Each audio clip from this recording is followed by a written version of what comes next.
Am I Wrighster or am I wrong? I'm probably Wrighster, but if not, make sure that you leave a comment. First thing, do not believe the lies that people are telling you about sports ratings. I'm going to have to apologize to Joe Burrow, and I'm on the verge of apologizing to Josh Allen as well. Golden Tate and Jalen Ramsey got in a fight after the game yesterday, and they got in a fight over the same thing men are always fighting over.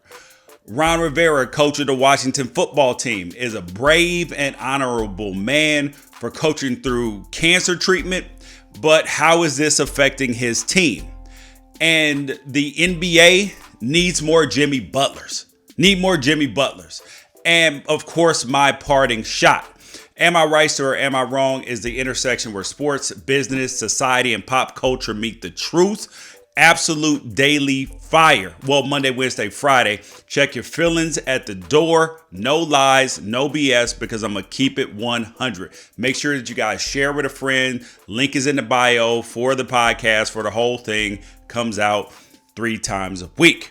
So we're going to start out with sports ratings, because the get woke, go broke crowd, they will tell you, oh, sports ratings are tanking. The NBA's in the tank. Nobody's watching. Nobody cares. Nobody cares about your Black Lives Matter. Nobody wants to see all this social injustice. We just want to see ball. Shut up and dribble. That's what they'll tell you, that people aren't watching. But that's an absolute lie, because sports ratings are just fine. TV ratings are just fine as well. But there is something that you need to take note of, because cord cutting is very real. And there needs to be a new metric to figure out how many people are actually watching, because there is no shortage. That's why YouTube TV, Hulu TV, Google's getting into the TV business, Amazon, because that's where the dollars are, because people are consuming on their phone instead of, or streaming through their Apple TV, their Google Chrome, their whatever the hell their device is. And according to eMarketer's predictions for 2019, they expected, and what they actually got was over 15% of the U.S. population is cutting their TV, that they are streaming. That's 39, almost 40 million people who are cord cutters. And in 2020, they expect that to go up by 6 million more people. And in 2021, 50 million cord cutters. A CNBC study shows that 50% of Americans have some sort of streaming service, whether it's Hulu, YouTube TV, Netflix, whatever it is. That's how people are consuming their content. 90% of Americans between the ages of 25 and 34 access their television through the internet. Like, come on, man. But people will lie to you and they'll tell you, get woke, go broke, streaming service. Nobody's watching. Nobody cares about the NBA. Come on, man. Like, it's confirmation bias. That's why you have to look at the truth. That's why you have to look at stats, numbers, and facts, and not just cherry picked pieces of information. And NBA and NFL ratings, which they said, oh, they're tanking because of a rough week 1. The truth is that viewership is down year over year, 5%. However, you have to add in the additional cord cutters. You have to add in the fact that we're in an election cycle, that we just came off a pandemic. People's viewing habits are changed. The NHL just ended. MLB playoffs are going on. You got football, the NFL, college football, all going on at the same time, and the NFL is still putting up the most viewed thing every single week. 19, 20 million viewers, 17 million on every average telecast. It's insane, but people want to say whatever just because it will rile people up. They don't mention the fact that hockey viewership is down 60% from last year and 70% from 2015. And they not woke at all.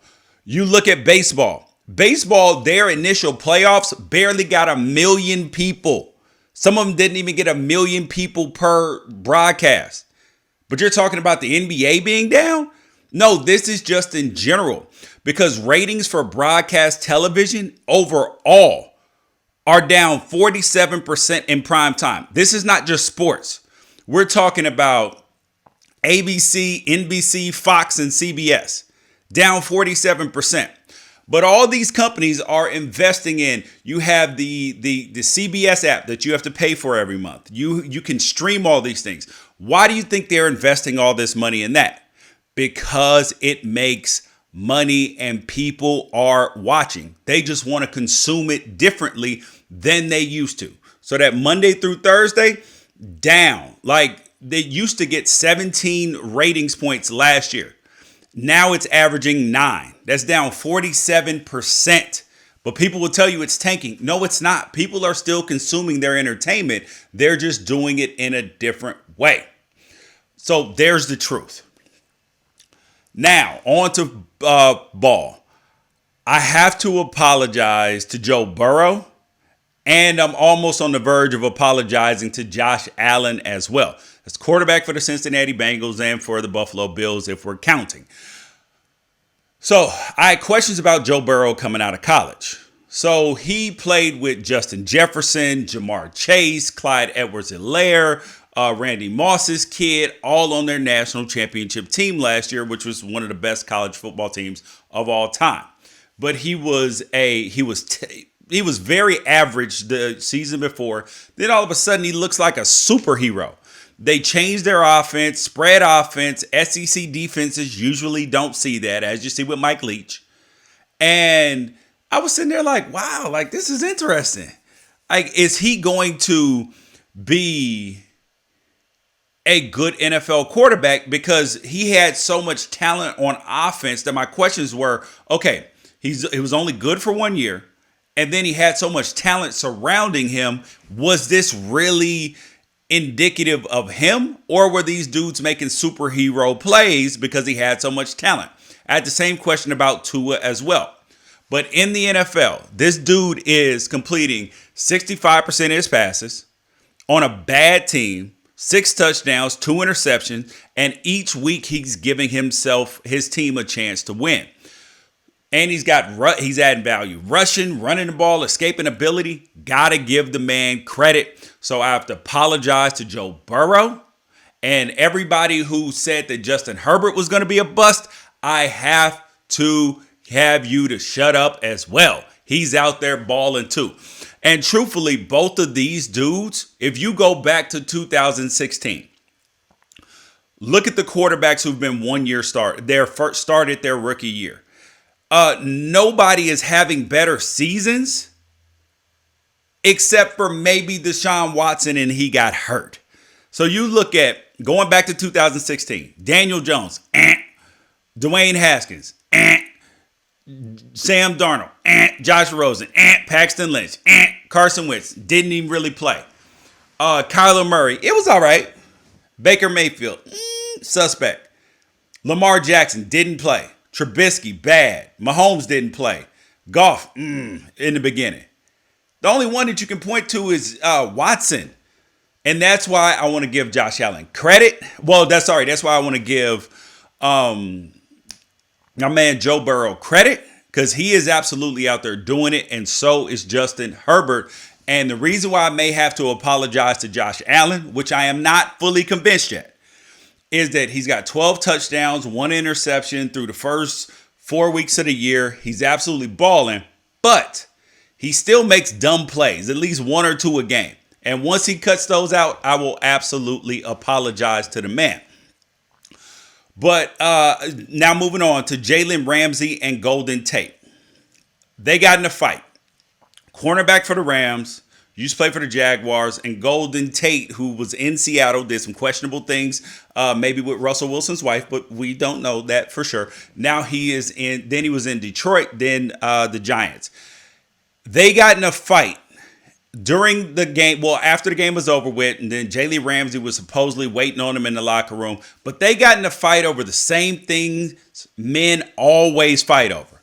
Men fight over mainly 3 things: money, women, and pride. That's what men fight over.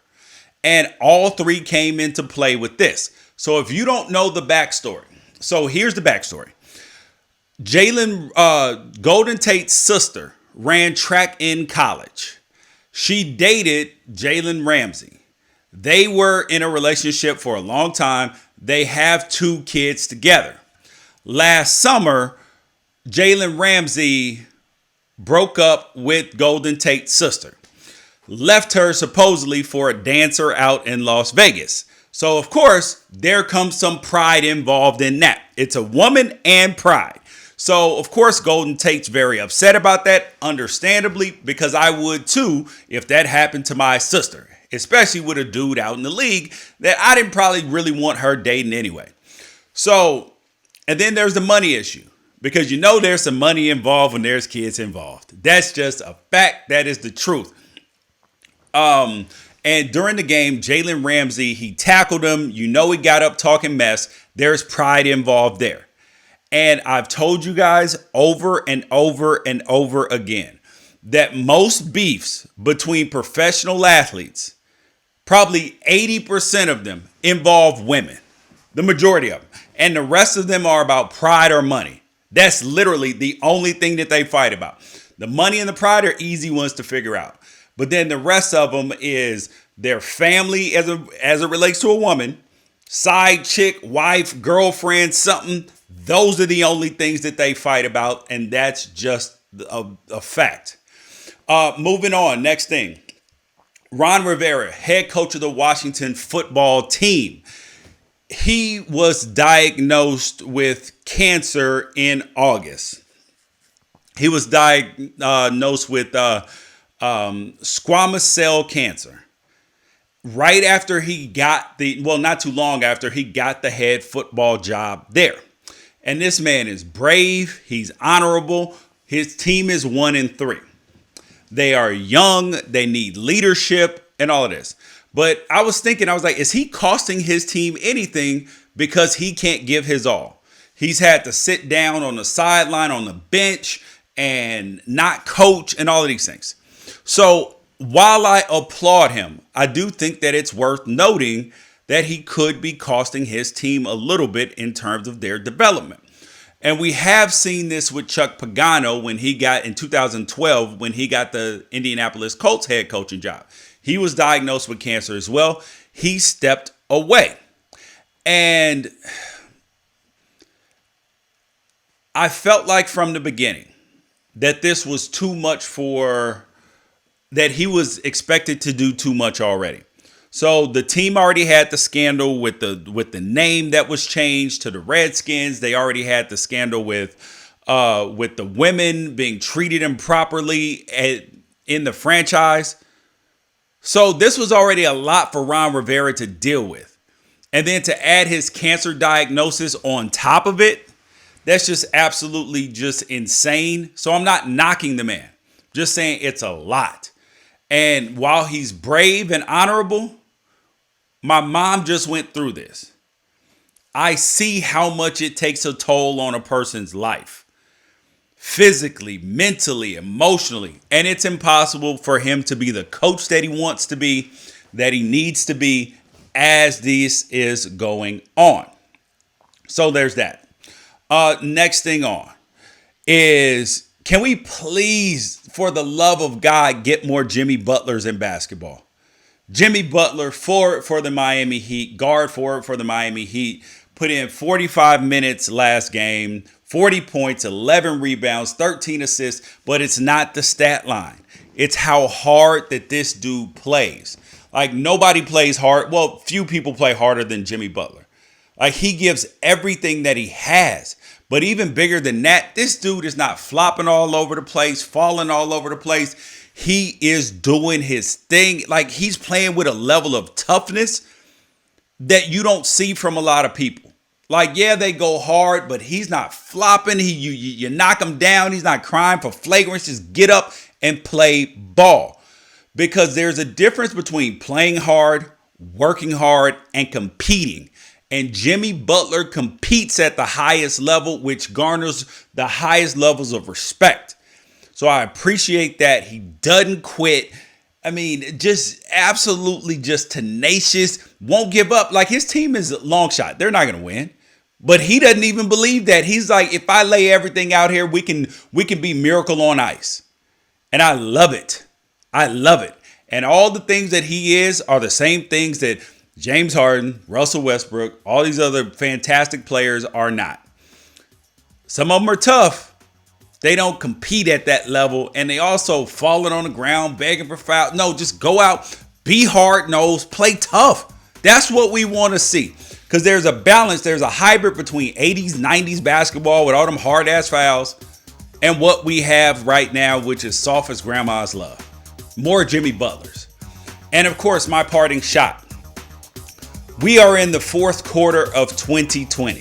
Fourth quarter of 2020. It's been a rough year, but hopefully we're playing the Falcons because they always give up fourth quarter leads. Am I Wrighster or am I wrong? Peace out. Catch you guys on Wednesday.